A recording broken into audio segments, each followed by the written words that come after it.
ನಾನು doctor R Panchal, ಜನಸಂದೇಶ ವಾರ್ತೆಗಳಿಗೆ ಸ್ವಾಗತ.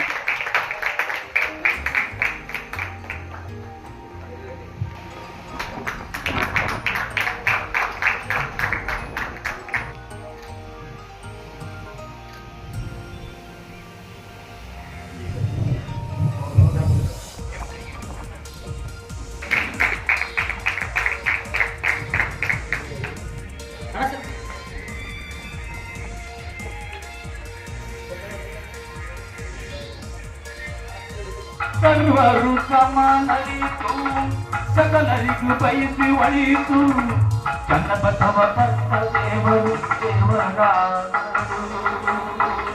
ಸ್ವಂತ ಕೈಯಿಂದ ಊಟ ತಯಾರಿಸಿ ಸಾದ ಊಟ ಮಾಡಿಕೊಂಡು ಅನಾಥ ಮಕ್ಕಳಿಗೆ ಮೊದಲ ಊಟ.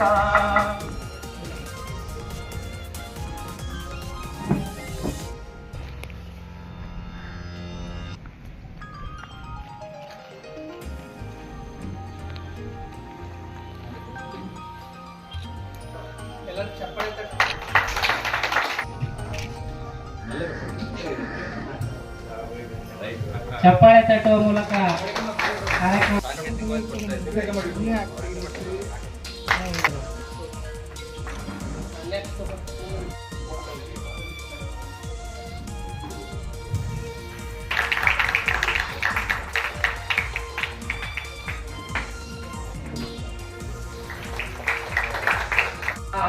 ಅಂಕುಗಳನ್ನ ತಿದ್ದಿ ಒಂದು ಒಳ್ಳೆ ದಾರಿ ತರ್ತಕ್ಕಂಥ ಶಕ್ತಿನೇ ಅದು ಪತ್ರಿಕಾ ರಂಗ ಅಂತ.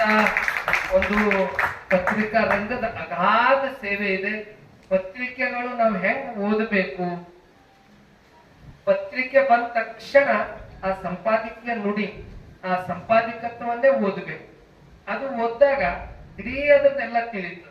ಆ ನಂತರ ಮತ್ತ ನಮ್ಗೆ ಯಾವುದು, ಯಾಕಂದ್ರ ಹೆಂಗ ಪತ್ರಿಕೆಗಳು ಹೆಂಗವ ಅಂದ್ರ ಈ ಹಾಲದಿಂದ ನಾವು ಮೊಸರು ತಯಾರು ಮಾಡ್ತೀವಿ, ಮಜ್ಜಿಗೆ ತಯಾರು ಮಾಡ್ತೀವಿ, ಬೆಣ್ಣೆ ತಯಾರು ಮಾಡ್ತೀವಿ, ತುಪ್ಪ ತಯಾರು ಮಾಡ್ತೀವಿ. ಹಾಲದಿಂದ ಮತ್ತೆ ಬೇರೆ ಬೇರೆದೆಲ್ಲ ಸ್ವೀಟ್ ಎಲ್ಲ ತಯಾರಾಗ್ತದೆ. ಅಂದ್ರೆ ಧಾರ್ಮಿಕ, ರಾಷ್ಟ್ರ, ಚಿತ್ರ ಎಲ್ಲವನ್ನ ಒಳಗೊಂಡಿದ್ದು ಇದು ಪತ್ರಿಕಾ ರಂಗ. ಇಂಥ ಪತ್ರಿಕಾ ರಂಗ ನಿಜಕ್ಕೂ ಎಲ್ಲರನ್ನ ಸನ್ಮಾರ್ಗಕ್ಕೆ ತಕೊಂಡು ಬರ್ತಕ್ಕಂಥದ್ದು.